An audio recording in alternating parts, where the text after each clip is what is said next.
TikTok শুধু একটি মজার অ্যাপ নয়, এর অনেক গুরুতর ক্ষতিকর দিকও রয়েছে।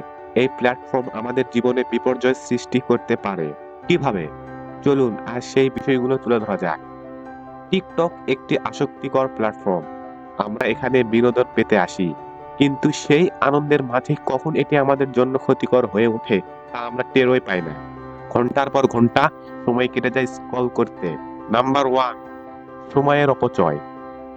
কেউ টিকটকে স্ক্রল করছে, কিন্তু পাশে পড়াশোনা, কাজ, নিজের ব্যক্তিগত জীবন ফেলে রেখেছে। প্রতিদিন আমরা গুরুত্বপূর্ণ কাজ ফেলে টিকটকে সময় ব্যয় করি। পড়াশোনা, কাজ, পরিবার সবকিছুর উপর এর প্রভাব পড়ে। ফলে উৎপাদনশীলতা কমে যায়। এবং এর কারণে পৃথিবীর বিভিন্ন দেশে কিন্তু টিকটক ব্যান করা হয়েছে। নাম্বার 2, মানসিক স্বাস্থ্যের সমস্যা। এই টিকটক ব্যবহারের ফলে এবং এটি অতিরিক্ত আসক্তিকর হওয়ার ফলে আমাদের মানসিক বিভিন্ন সমস্যার সৃষ্টি হতে পারে যদি আমরা টিকটকে অতিরিক্ত আসক্ত হয়ে পড়ি। কেউ টিকটক ইনফ্লুয়েন্সদের দেখে নিজের জীবন নিয়ে হতাশ হচ্ছে। টিকটকের অতিরিক্ত সাজানো জীবন দেখতে দেখতে অনেকেই নিজের জীবনকে এর সাথে তুলনা করে হতাশাগ্রস্ত হয়ে পড়ে। কৃত্রিম গ্ল্যামার দেখে অনেকে মনে করে তারা কিছুই না। টিকটকে বিভিন্ন রিচ ভিডিও আপলোড হয়, বিভিন্ন happy family, happy life, happy lifestyle, এগুলোর উপর ভিডিও আপলোড হয়, যেগুলো মানুষের জীবনের সাথে মিলে না। আর এইটা দেখে অনেকেই হতাশাগ্রস্ত হয়ে পড়ে, যেটা আমাদের মানসিকের অবস্থার জন্য একেবারেই ঠিক না। টিকটকে যেটা দেখানো হয় সেটা শুধু ভিডিওতে দেখানো হয়। বাস্তব লাইফে এর সাথে কোনো মিল পাওয়া যায় না। টিকটকের মাধ্যমে আমাদের ব্যক্তিগত তথ্য সংগ্রহ করা হয়।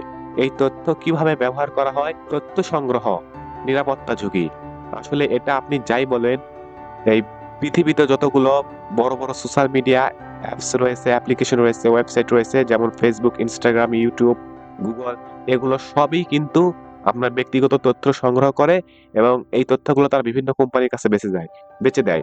যেমন আপনার সামনে অ্যাড দেখানো হবে। আপনি কোন বিষয় নিয়ে এই Google এ সার্চ করছেন, কোন বিষয়ের ভিডিও আপনি TikTok এ বেশি দেখছেন, কোন বিষয় নিয়ে আপনি YouTube এ ভিডিও দেখতেছেন, আপনি কি নিয়ে সারাদিন ব্যস্ত থাকেন ফোন নিয়ে, এগুলো তথ্য তারা সংগ্রহ করে বিভিন্ন কোম্পানির কাছে বেচে দেয় এবং ওই কোম্পানিগুলো তাদের প্রোডাক্ট আপনার কাছে বেচার জন্য বিভিন্নভাবে আপনার সামনে অ্যাড দেয়।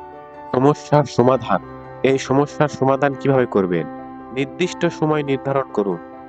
টিকটক ব্যবহারের সময় সীমাবদ্ধ করুন। টিকটক ব্যবহারের একটা টাইম অবশ্যই আপনি সেট করুন, কারণ আপনি চাইলে কোনোদিনও টিকটক ছেড়ে দিতে পারবেন না। আপনাকে অবশ্যই কিছু টাইম ফিক্সড করতে হবে যে আজকে আমি এই সময় টিকটক দেখবো, এরপরে আমি এই সময়ের পর আর আমি কোন টিকটক দেখবো না। আপনাকে টাইম ফিক্সড করতে হবে। আস্তে, আস্তে এই নেশাটা আপনাকে ছড়াতে হবে। একবারে কেউ বিড়ি খাওয়া ছেড়ে দিতে পারে না। একবারে কেউ মদ খাওয়া ছেড়ে দিতে পারে না। আপনাকে আস্তে, আস্তে এই টিকটক দেখা ছাড়তে হবে। এটা অনেক ক্ষতিকর, অনেক সময় নষ্ট করে, তা আপনি জানেনই। ডিজিটাল ডিটক্স করুন। প্রতিদিন কিছু সময় ফোন চালাতে থাকার চেষ্টা করুন। আমি জানি এই আজকের এই যুগে তথ্য প্রযুক্তি ছাড়া আমাদের ১ ঘন্টাও আমরা থাকতে পারবো না।